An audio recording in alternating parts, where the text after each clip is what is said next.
लेकिन नहीं कर रहे हैं। न्याय मिलेगी यहीं से। जो जज इस मानसिकता के हैं उसको बदल के न्याय मिलेगी।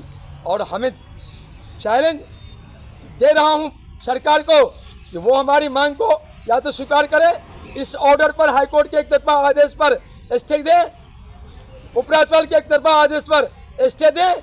और देखिए जंतर मंतर पर मैंने भी पकड़ा था आज नया हम नहीं आए हैं जी।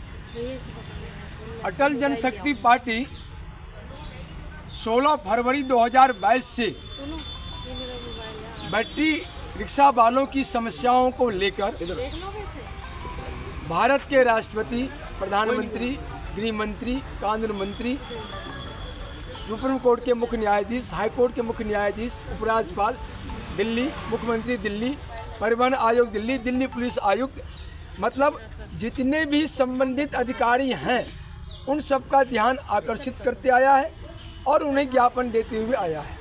कितने दिन से ज्ञापन दे रहे हैं? 16 फरवरी 2022 से 2022 से 2 साल बीत गए। हाँ, और सरकार ने संज्ञान लिया। सब सरकार ने संज्ञान लिया ना कि सारे रिक्शा वाले के साथ मतलब अन्याय करना चालू कर दिया और जितना हमने मांग किया उतना अन्याय चालू किया। हाल में 18/9/2024 को भी इसी जंतर मंतर पर हमने मेमोरेंडम दिया था जिसका संज्ञान लिया कानून मंत्रालय ने भारत सरकार का। 9 अक्टूबर को उन्होंने आदेश जारी करके दिल्ली सरकार के चीफ सेक्रेटरी को पत्र दिया, भाई इनकी मांग को पूरी करो। और उसके बाद उस पत्र के बाद ये 5 नंबर वाले का आतंक और बढ़ गया और इसने एक गुंडा और पाल लिया है इंडियन मोटर्स को, जिसका कोई अधिसूचना जारी नहीं है, वैधानिक तौर पर कोई उसका रोल नहीं है। अब इन सभी बात में जब ये मैटर शनिवार को ये सामने आया, रोहित का एक रिक्शा पकड़ा फिल्मिस्तान के साइड में, थाना देशबंधु गुप्ता रोड, चौकी सिद्दीपुरा में, तो उसकी ओर से 112 कॉल हुआ, मेरी ओर से 112 कॉल हुआ। हमने रिक्शा छोड़ने की मांग की और हमने कहा कि अगर अब कोई होगा तो हम इस 5 नंबर वाले के खिलाफ कानूनी कार्रवाई करेंगे, मुकदमा दर्ज कराएंगे। और सिद्दीपुरा चौकी में 5 नंबर वाले स्टाफ जो सुनील है और अंकित है, इसके खिलाफ बाकायदा जेडी एंट्री करके मुकदमा दर्ज हुआ है, आगे कार्रवाई चलेगी। लेकिन आज जो मैं इस जगह पर आया हूं और जो मेमोरेंडम हमने दिया है, जो हमारे साथ सैकड़ों बैटरी रिक्शा वाले अपने घर से चल के आए थे यहाँ पर और प्रशासनिक कुछ समस्याएं होने के नाते कुछ देर ठहरने के बाद वो लोग उनको वापस कह दिए जाने के लिए, तो वो चला गया। कुछ लोग हम लोग रुक गए, मतलब बाकी कार्रवाई को पूरी करने के लिए।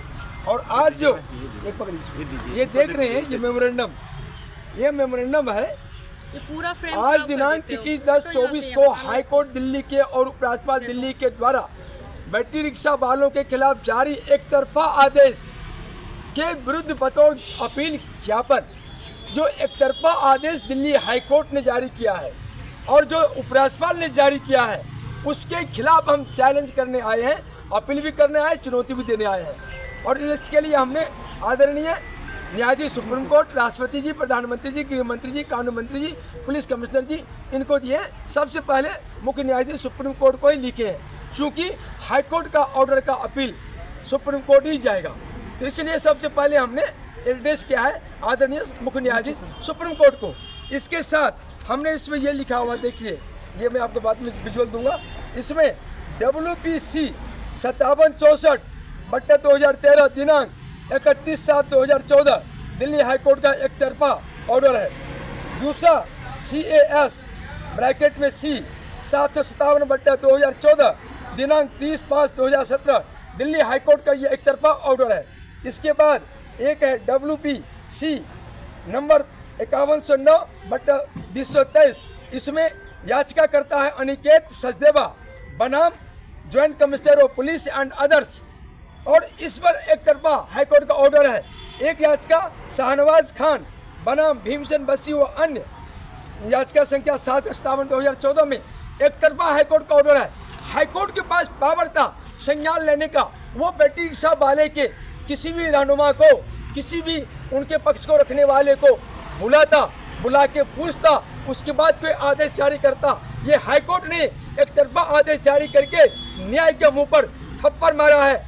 और इसलिए हमने आज उनकी सर पर जो बैटरी रिक्शा वालों के ऊपर आतंक हो रहा है, इसी आदेश के कारण, हाईकोर्ट के आदेश के कारण, उपराज्यपाल के आदेश के कारण ये आतंक मचा हुआ है। तो आज मैं इस आदेश की जड़ पर ही वार करने आया हूँ और मजबूत प्रहार करने आया हूँ। अटल जनशक्ति पार्टी अपने सभी साथियों के साथ इस पर मजबूत प्रहार ज्ञापन देने के लिए दे चुका हूँ। अब आगे सुप्रीम कोर्ट में याचिका भी फाइल करूँगा और इसके साथ ही एक बहुत बड़ा बैटरी रिक्शा वालों का लड़ाई और आंदोलन रामलीला मैदान में 30/11/2024 को होने जा रहा है, जिसमें हमारी शक्ति परीक्षण भी होगी। अब हमारे अटल जनशक्ति पार्टी के माननीय आदरणीय सदस्य कहिए, प्रदेश के पदाधिकारी कहिए, अरविंद जी आपको अपनी बात रखेंगे। ये क्या लग रहा है? कह रहे सरकार कह रही है कि बताइए। सरकार कह रही है कि बिना एक मिनट उसको बोलने दो। सदस्य संख्या कितनी है? देखिए, मैंने अभी नया ज्वाइन किया है, तो ज़्यादा मुझे संख्या का नहीं मालूम। वो बम जी महाराज ज़्यादा अच्छा बता पाएंगे।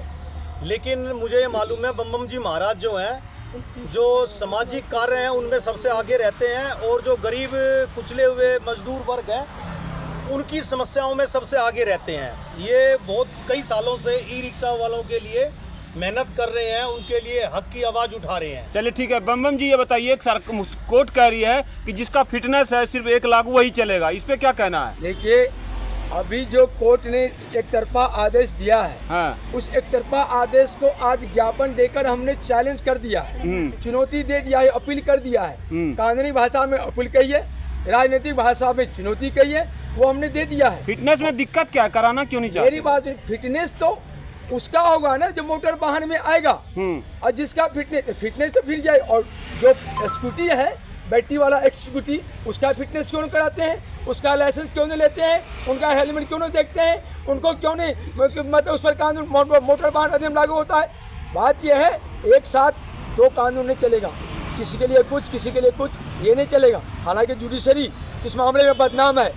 जुडिशरी मतलब अहमियत को देखकर, लोगों की जो अहमियत है उसको देख के फैसला करती है। गरीबों का जुडिशरी नहीं है। मैं दावे के साथ कहता हूं, जो जुडिशरी भारत का गरीबों के लिए, दलितों के लिए, कुछ लोगों के लिए नहीं है। ये सिर्फ पैसे वालों के लिए, प्रभुता वालों के लिए, सामर्थ्य वालों के लिए है। जिसके पास पहुंच है, पर भी है, पैसा है, उनके लिए। ये अरविंद केजरीवाल ऐसे